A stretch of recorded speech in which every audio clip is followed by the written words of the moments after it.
And I just wanted to start off by saying that I take voting very seriously. I appreciate all the discussion around voting.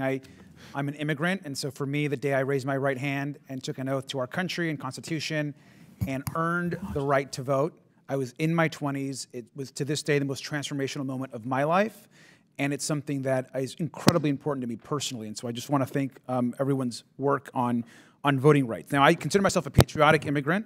I'm also a former mayor and someone who cares deeply about democracy. And like many of our conversations in this committee, I find today's conversation deeply disturbing and offensive in so many ways. Now, this committee has now for the third time chosen to waste our time on working and trying to figure out local laws and what D.C. should or should not be doing.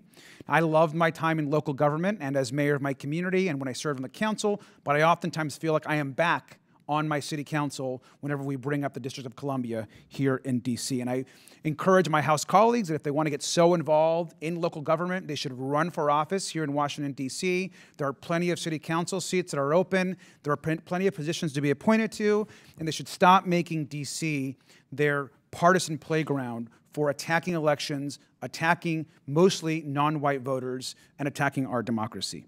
Now, D.C. residents are Americans who deserve the same rights and privileges as anyone else. Folks here are working hard to ensure that people have access to the ballot box, and we don't need House Republicans pushing voter suppression and a voter suppression campaign on D.C. I remind us that D.C. has the highest voter registration rate, I believe, in the nation.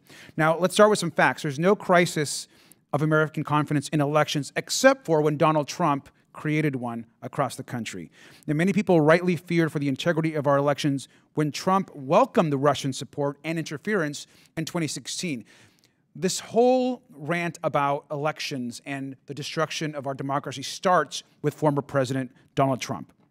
Now, let's be real clear. Joe Biden won the last election, as much to the dismay of Donald Trump and many House Republicans, by earning 7 million more votes and 74 more Electoral College votes than Donald Trump. Now, it was Donald Trump's ego, disregard for the Constitution and the rule of law, and his pathological fear of being a loser that led him to lie to the American people. Many people knew then and know now that he continues to lie and repeat this great lie to cover for him and his loss. Now, there is no evidence of voter fraud in D.C. or anywhere else. The District of Columbia mailed each registered D.C. voter a mail ballot for the 2020 election, and over 200,000 residents voted by mail with no evidence of voting fraud. Now, this legislation that Republicans are discussing and want to promote will actually make it harder to vote in D.C. and will have less of a voice for the American people. So I just want to repeat that despite the fact that it keeps being mentioned, there is no voter of some widespread voter fraud happening in D.C.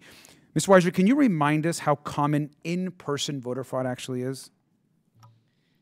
An American is more likely to be struck by lightning than to commit in-person voter fraud, according to multiple studies over decades. Absolutely, thank you. And if voter ID laws don't actually work or solve any problems, their impact is really about making it harder for Americans to vote.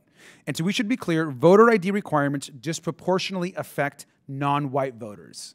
That is clear, and I think that has been studied. Ms. Weiser, can you remind the committee what happened after the passage of the Texas 2021 Voter Suppression Omnibus Bill, which required the presentation of driver's licenses, absentee ballot applications, and what happened then?